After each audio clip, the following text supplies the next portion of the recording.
Hi, this is Megan from the Oregon Dietitian, and you're listening to the Eat Blog Talk podcast. Hello, food bloggers. Welcome to Eat Blog Talk, sponsored by Rank IQ. I am your host, Megan Porta, and you are listening to episode number 274.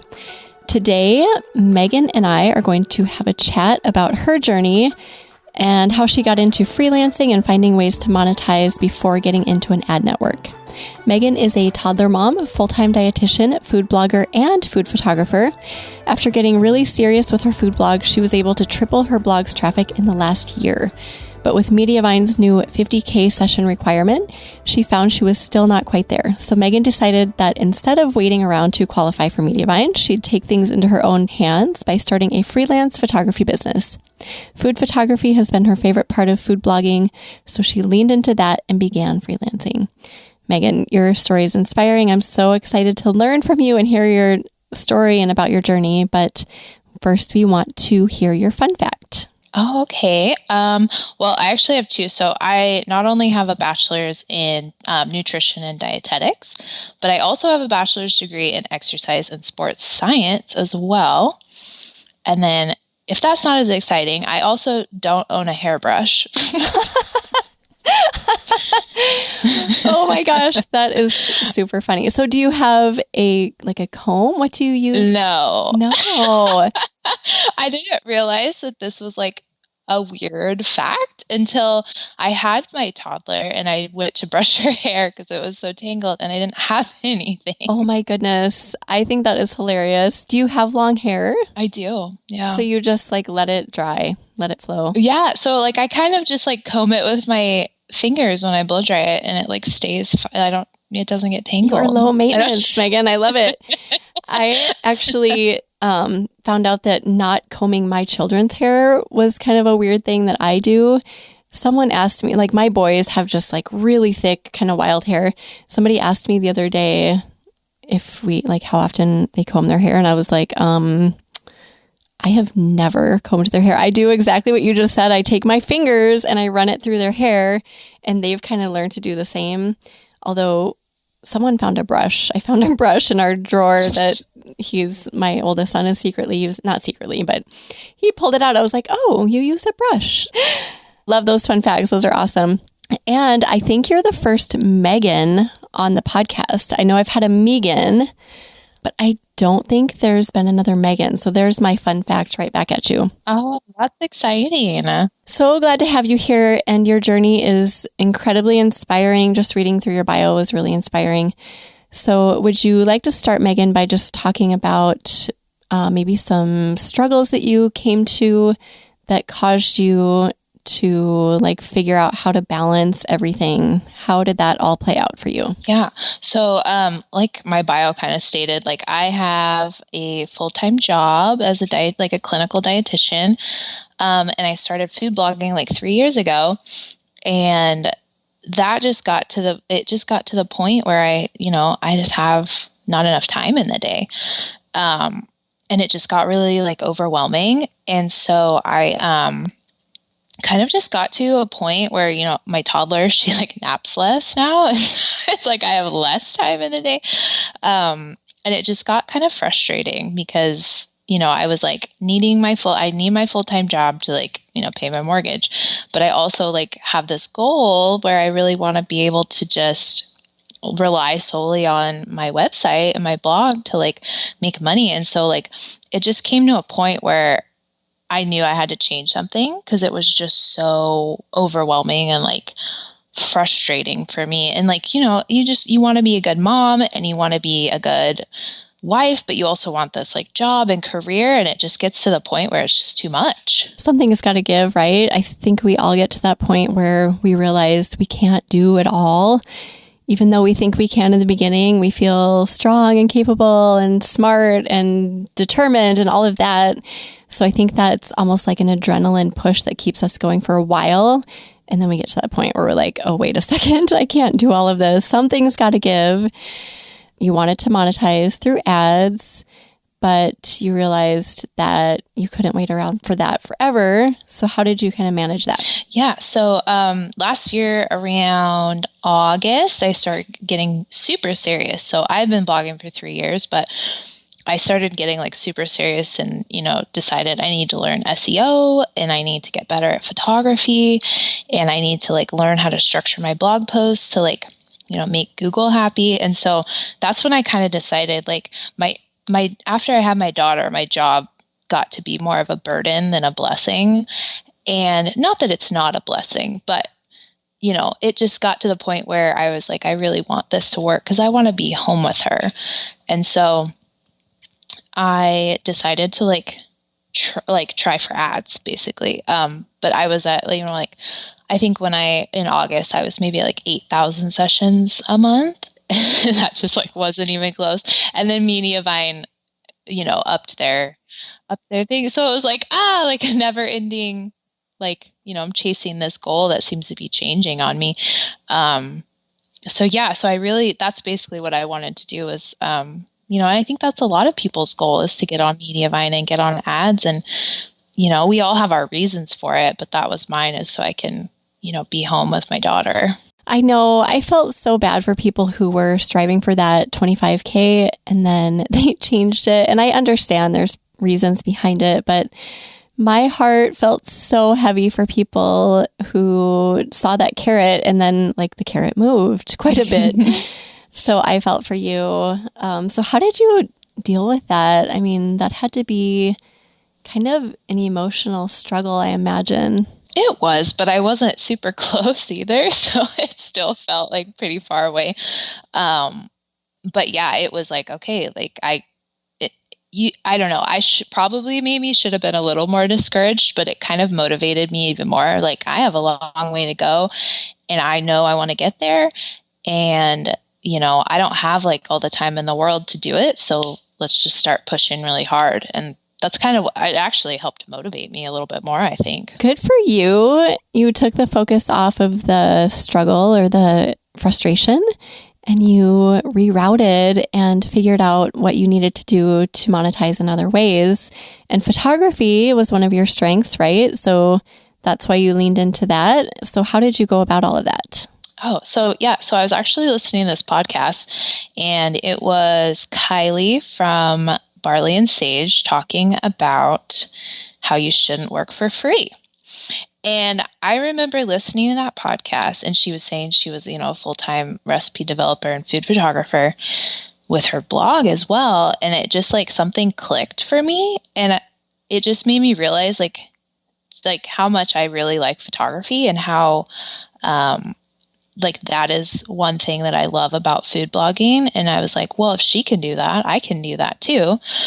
So basically I took like what I really like the parts of food blogging that I just really love and just started focusing on that more. So I took like a food photography class. I got like a real camera because I was just using my iPhone up until then and, got a couple new backdrops and just started like really leaning into food photography just to make an income from it while I waited to get on Mediavine, I guess. And it worked, right? Because I feel like when we're so focused on something, we can get so much more frustrated. But when we distract ourselves a little bit, then time goes faster, like time passes faster without frustration.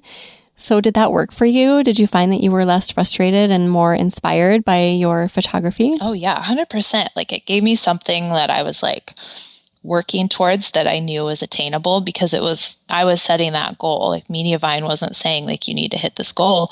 It was me setting this goal of, hey, like I want to improve my food photography. I want to land my first photography client or recipe development client. And so that was like, just gave me like a whole new headspace as far as like food blogging goes. It was like, I don't have to rely on this other company, to help me make money. Like I could do it in the meantime, basically. Yeah. And confidence, right? I'm sure confidence was a part of that, like boosting your ability to create beautiful photography, which raises your confidence level in all of your blog, I'm sure. So only good things probably came from this. And it's such a good message for food bloggers. I love this message that, yes, I understand that you want to get on an ad network for sure, 100%, and you will get there. Everyone will who wants to. But in the meantime, you can find those things that you're really good at and lean into your strengths like Megan did Do you have any recommendations for that? Like, what if there are people listening who this sounds really appealing to, but they don't really know which way to lean?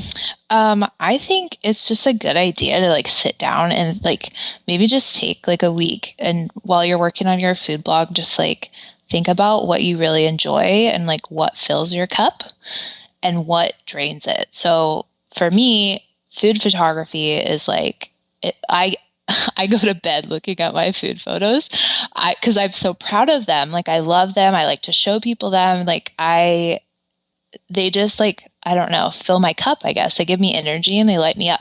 But there's tasks, as everyone knows about food blogging, that don't fill me up. And so I stopped because, I am like on such like a tight time schedule, and like I just stopped doing some of the stuff that I just didn't feel like was worth my time anymore, and just filled that time with things that I really enjoyed doing, and it seemed to work out okay. Isn't that magical when you just decide to stop doing certain things and then you wonder if things are going to stop turning, like the world's going to stop turning, but it doesn't. Right. Things keep going and your business keeps going and things actually grow.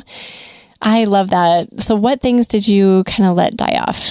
Well, I stopped posting to Instagram a lot because I just don't have a very large Instagram following anyways. And it just didn't seem like it was really doing anything for me.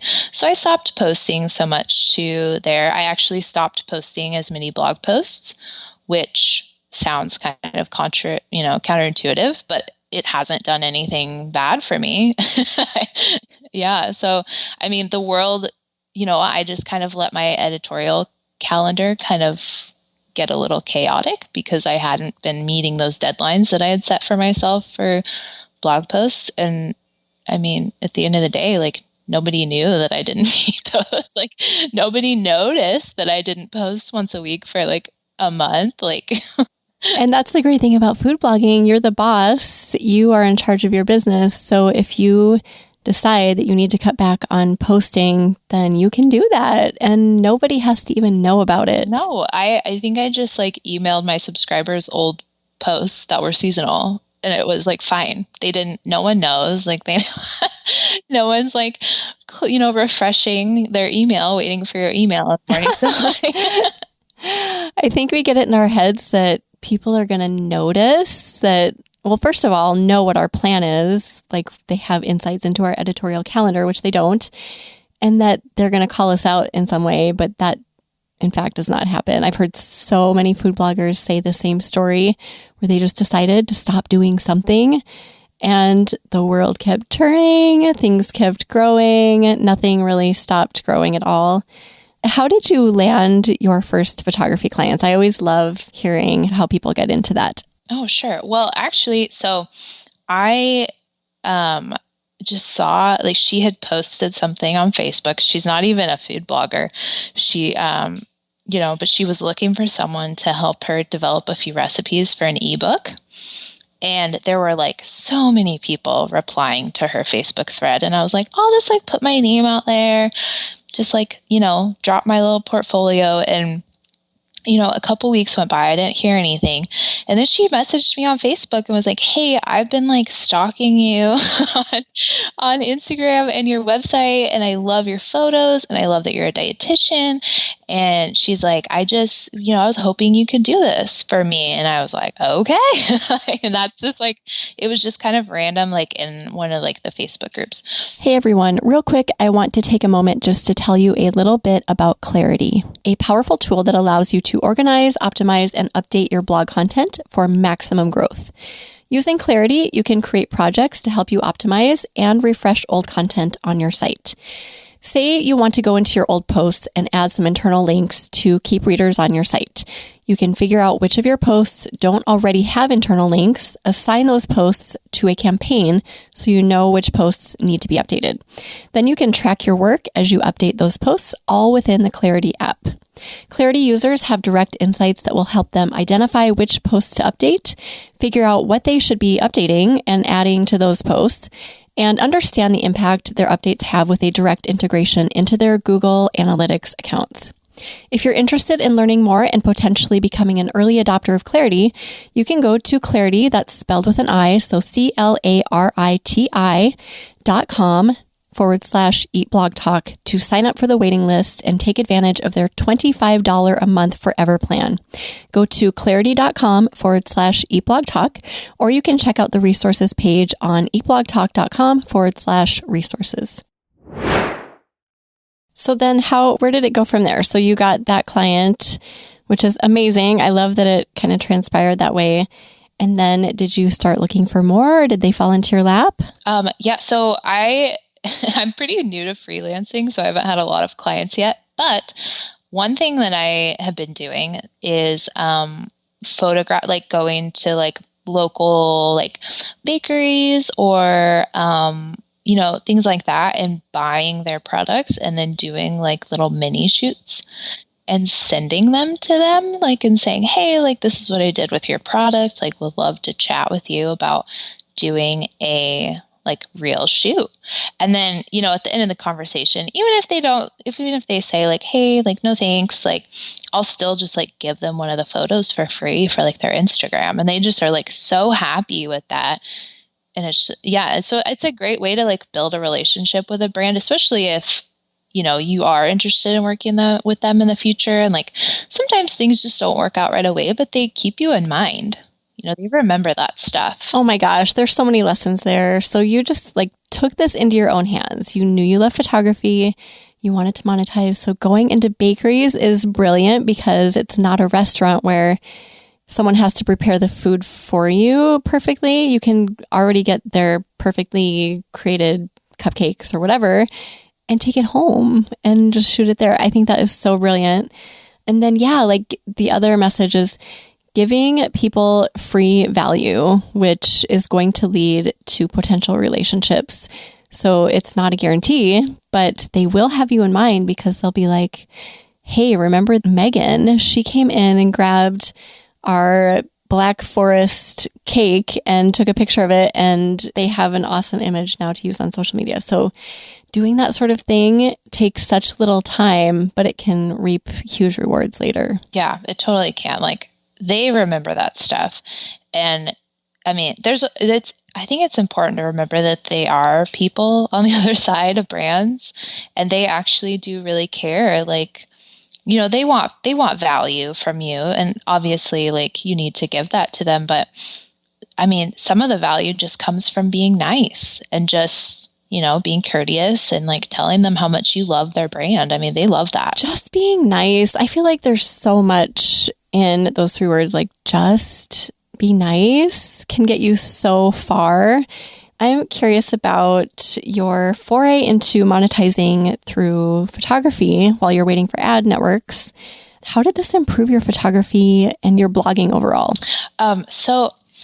Taking a photography course was like one of the best things because it like gives you structure in how to like improve, because it's hard to just like, for the longest time, I was just kind of following like food bloggers that just took beautiful photos and I was always trying to figure out like, how did they do that? Like, what did they like? Why do I like this photo so much?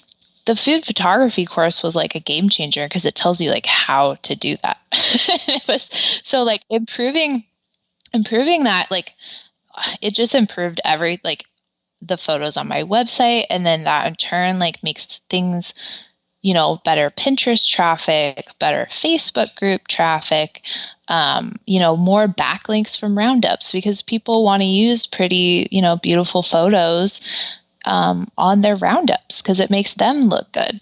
And so like all of that, just improving your photography makes everything like more shareable and just like gives you more link juice, I guess. Yeah, and more Pinterest worthy as well. I know there's been a lot of frustration recently with Pinterest and the way that things are changing and seemingly constantly evolving there. But I always go back to what I did when I first started blogging, and that was just like making sure your photography is drool worthy, because that is the only component that is going to really get you popular on Pinterest. So if you don't have drool worthy photos Or maybe you could like go on the weird side. If you have weird photos, I think those are pinnable as well, but you need beautiful photography that people are going to want to repin. Right. And I think it comes back down to just, if you're running a food blog, you want people to want to eat your food. They want to try it. So if you have good photos, it just makes everything like a little bit easier, I think. People are so driven by visuals, especially when it comes to food and like conjuring up, ooh, that looks delicious. You need those good mouthwatering photos, I believe. You have on Instagram less than 1,000 followers? Yeah. Okay. So I love this because this is proof that you can venture out into new worlds and be courageous and bold and make money without a ton of followers. There's this notion that you need to have 10K followers or more in order to get any traction or brand deals or sponsored work or freelance or anything. But that is not true. So I want you to speak on that. Yeah. So when I like pitch brands or talk to them, I don't mention my Instagram at all because, it's just so small and it just, it shouldn't, but it does make you look like small potatoes. And in reality, you can be very good at a lot of different things without being good at Instagram.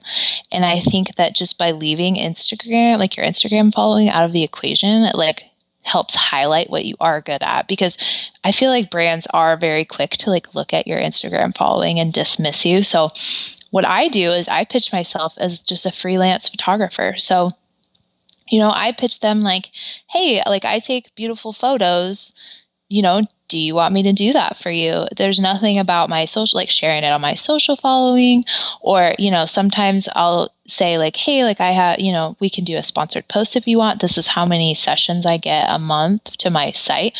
But I just leave Instagram completely out of the equation because it's just not a strong point for me. It really doesn't help me at all. Pitch the brand, and the brand, once the brand's focused on the Instagram, sometimes it can be hard to like get out of that, get them out of that mindset. Yeah. I think that's really smart to focus on the things that you're really good at, your strengths, and kind of taking the fact that you're a blogger out of the equation and just promoting yourself as a freelance photographer. Super smart. And that seems to be received pretty well. Yeah, it does. I mean, it just puts all the focus on my photos.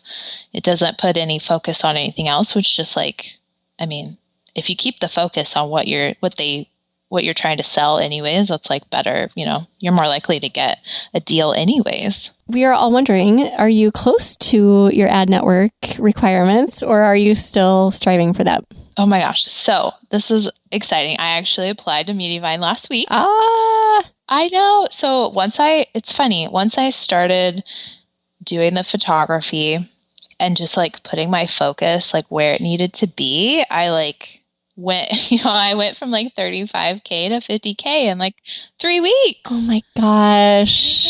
Just like Google Web Stories, Facebook groups, and just boom, I was there. And, I owe a lot of that to photography. I mean, people like in the Facebook groups, they want to see yummy photos. They'll share those, they'll share those and they'll click on the links, and it's just exciting. I'm very excited. That is exciting. Congratulations, Megan. Oh my gosh. I mean, I know that's a huge, huge deal. And I love that you just kind of took the sights off of it for a little bit and focused on something that you were truly passionate about, and that reaped the rewards. Obviously, you put some effort into other things like Google Web Stories and Facebook, but oh, what a great message. I feel like there's so many messages here that you're delivering today that people need to hear, and that also will inspire food bloggers to do the same, because you can do it. It's possible, right? Right. Yeah. I mean, it's crazy. I stopped posting as much on my website and I qualified for Mediavine. How often do you post, out of curiosity? So normally I post once a week, but I stopped doing that. I think I posted maybe 2 posts in November and maybe 2 in December. And yeah, I mean, I promoted them obviously, but usually I had like 4 or 5 slotted for each month and I just didn't get to them. Oh, that's so awesome. What would you say your best advice for people is? We've hit on a few nuggets here, but what would you say like top takeaways for somebody who was in your boat when you started this journey, what would you say? I would say find a way to make it work. So if you have such a tight budget like I did, I mean, you can do VA work, you can do photography, you can, I funded all of my photography, like the class, the camera, the new lens, the backdrops, all of it with VA work money that I did on the side. So you can find other ways to get you to the place you want to go. You just have to figure out what your strengths are and what you're willing to do and what you're willing to sacrifice too. And a lot of what you're talking about involves scary things for a lot of people. That can be really like a fear, putting yourself out there in that way. So what would you say to that? Because I know a lot of people, myself included, at certain points in my journey can get stuck there. Nope, it's too scary. I can't do that. It is really scary. But also it's really scary not meeting your goals. And so for me, it's I'm going to be doing it scared. I'll do it scared because I don't want to sit here scared. And so I would say just put yourself out there. You're never going to know what's going to happen. The worst people are going to say is no. And, you go on. You just move on to the next brand or the next client or, to whatever you need to do to just keep going. Oh, Megan, that was amazing. I loved that. I always love doing this, comparing the pain or comparing the scary in this case. So literally having two columns, okay, what is scary? So putting yourself out there, asking people if they need your help. And then in the next column, this scary involves not doing anything and being stuck at the level you're at, not getting into Mediavine, not getting clients, not growing, there's way more scary things under the list that is not doing what you need to do than in the other list. Yeah. And obviously we've all been scared. I've been scared of putting myself out there. It helps to make food blogging friends too.